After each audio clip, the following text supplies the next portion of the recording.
नमस्कार दोस्तों, welcome on my YouTube channel legal and tax group. मेरा नाम ठाकुर मुकेश कुमार पटरावत एडवोकेट है। आज मैं एक बड़ा ही महत्वपूर्ण विषय आपके सामने लेके आया हूँ, लेकिन उससे पहले जैसे कि मेरे हर वीडियो में मैं आपसे निवेदन करता हूँ कि इसी टाइप की लीगल एडवाइस के लिए हो, लीगल जानकारी के लिए हो, कृपया मेरे चैनल को लाइक करें, सब्सक्राइब करें, फॉलो करें, कमेंट्स करें और अपने फ्रेंड सर्कल में जो भी हैं आप उनको भी बताएं कि मेरे चैनल को सब्सक्राइब करें। आज एक बड़ा ही महत्वपूर्ण विषय जिसके बारे में आपसे मैं चर्चा करूंगा। ये विषय है गिफ्ट डीड। गिफ्ट क्या होता है, गिफ्ट डीड कैसे बनाई जाती है, इनकम टैक्स में उसके क्या क्या किस तरीके से उसकी एजम्पशन लेनी चाहिए, किस तरीके से उसका बेनिफिट हो सकता है, इनका जो गिफ्ट डीड है वो रजिस्टर्ड होना चाहिए या रजिस्टर्ड नहीं होना चाहिए, नोटराइज होना चाहिए नहीं होना चाहिए, गिफ्ट डीड कैसे ड्राफ्ट करी जाए, आज मैं इसके बारे में आपसे चर्चा करूँगा। सबसे पहले मैं बात करता हूँ गिफ्ट क्या होता है। गिफ्ट हमेशा आप ध्यान रखें विदाउट कंसिडरेशन होना चाहिए। आप कोई भी अगर डोनर है वो डोनी को दे रहा है तो विदाउट कंसिडरेशन होना चाहिए, उसके बदले में कोई प्रतिफल नहीं मिलना चाहिए। तो ये सबसे महत्वपूर्ण कंडीशन होती है गिफ्ट के लिए। अब डोनर जो है गिफ्ट डीड कैसे ड्राफ्ट करी जाएगी। गिफ्ट डीड जो ड्राफ्ट करी जाएगी, गिफ्ट डीड में सबसे पहले डोनर का नाम आना चाहिए, उसकी पूरी डिटेल आनी चाहिए। उसके बाद में जो डोनी है उसका नाम आना चाहिए, उसकी कंप्लीट डिटेल वहाँ पे आनी चाहिए। इसके बाद में जो प्रॉपर्टी अगर आप कोई गिफ्ट कर रहे हैं तो उस प्रॉपर्टी की डिटेल आनी चाहिए प्रॉपर, और उसके बाद में 2 विटनेस के साइन होने चाहिए। ये जो कंडीशंस हैं गिफ्ट डीड के लिए जो रजिस्टर्ड कराने वाली, ये कंडीशन जो प्रॉपर्टी ऐसी है जो इमूवेबल प्रॉपर्टी है। जैसे अगर कोई लैंड है, कोई मकान है, तो अगर आप उसकी कोई भी गिफ्ट डीड कर रहे हैं तो आप उसको बिना रजिस्टर्ड डीड के आप उसको ट्रांसफ़र नहीं कर सकते। ये हमेशा ध्यान रखें, आपको उस डीड को रजिस्टर कराना ही पड़ेगा। इसके अलावा अगर वो प्रॉपर्टी इमूवेबल प्रॉपर्टी है तो उसके लिए ज़रूरी नहीं है कि आप उसको डीड को रजिस्टर्ड कराएं या ना कराएं, वो बिना रजिस्टर्ड कराए भी आपका काम चल सकता है। लेकिन अगर कोई प्रॉपर्टी ऐसी है जो इमूवेबल प्रॉपर्टी है तो वहाँ पे डीड मैंडेटरी है, आप उसे रजिस्टर्ड कराना ही पड़ेगा। और उसमें जो स्टैम्प ड्यूटी, हर स्टेट की गिफ्ट डीड के ऊपर अलग अलग स्टैम्प ड्यूटी और आपको उसके ऊपर स्टैम्प ड्यूटी भी पे करनी पड़ेगी। जब तक आप गिफ्ट डीड को रजिस्टर नहीं करोगे इमूवेबल प्रॉपर्टी के केस में, तो आपकी प्रॉपर्टी एक बंदे से दूसरे लोगों को ट्रांसफ़र नहीं हो सकती है। वो ट्रांसफ़र जब ही होगी जब आपकी डीड बनी होगी और डीड जो है रजिस्टर्ड होगी। इसके अलावा मैं आपसे बात करूँ अगर ये जो गिफ्ट है वो मैक्सिमम कितना गिफ्ट लिया जा सकता है, कब कब लिया जा सकता है। जो गिफ्ट है, अगर मैं इनकम टैक्स की बात करूँ, as per income tax act जो है, आप मैक्सिमम जो है 50,000 तक का जो गिफ्ट है अगर वो आपने कैश में लिया है तो एग्जम्प्ट होता है। अगर आपने 50,000 से ऊपर का कोई गिफ्ट लिया है कैश में तो वो टैक्सेबल होता है। टैक्सेबल उसके एंड पे होता है जिसको गिफ्ट रिसीव हुआ है।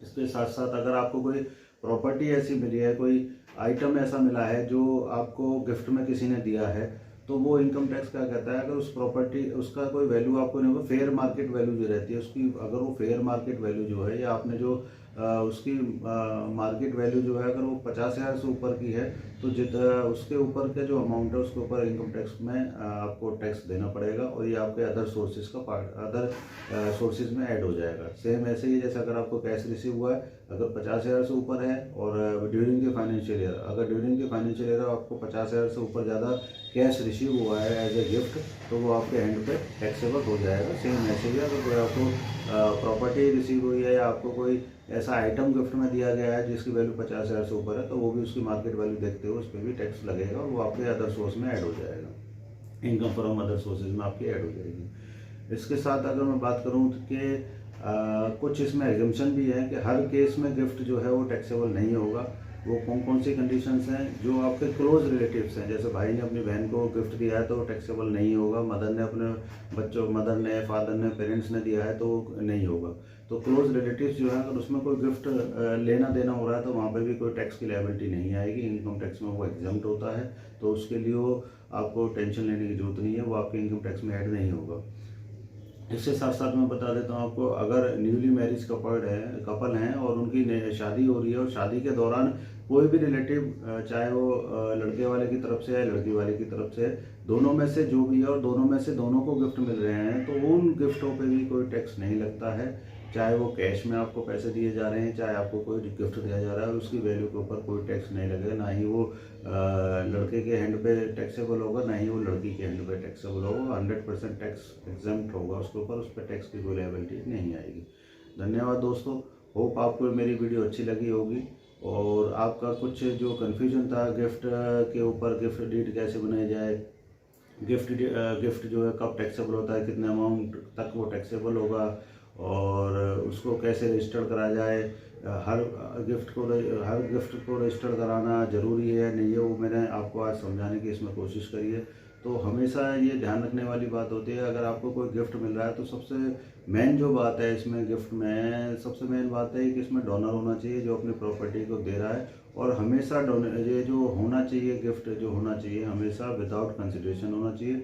इसके साथ साथ जो रिसीवर है, जो इसको रिसीव कर रहा है गिफ्ट को, वो हमेशा उसकी एक्सेप्टेंस होनी चाहिए। अगर उसकी एक्सेप्टेंस नहीं है तो ये गिफ्ट डीड नहीं मानी जाएगी और उसकी जो कंडीशंस है उसको फुलफिल नहीं करेगा। इसके साथ साथ मैं आपको ये बता देता हूँ कि जो डोनर है, जो देना अपनी प्रॉपर्टी को किसी को देना चाह रहा है, तो उसमें भी कुछ कंडीशंस हैं।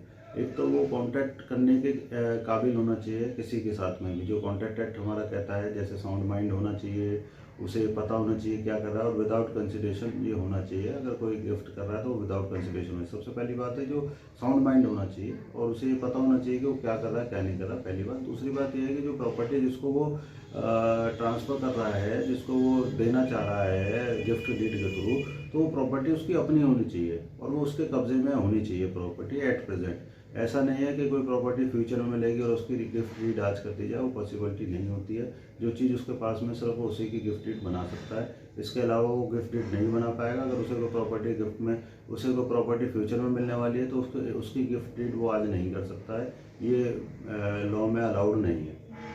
तो मेरा आप लोगों से मुझे आप लोगों से निवेदन ये है कि आपको ये वीडियो अच्छी लगी है अगर, और आप मेरे से कोई एडवाइस लेना चाहते हैं, चाहे वो लीगल के ऊपर है या टैक्स के ऊपर है, तो कृपया करके आप मेरे व्हाट्सअप नंबर पे मुझे आप कॉल भी कर सकते हैं और मैसेज भी कर सकते हैं। मेरा व्हाट्सअप नंबर है 9891321642। धन्यवाद दोस्तों।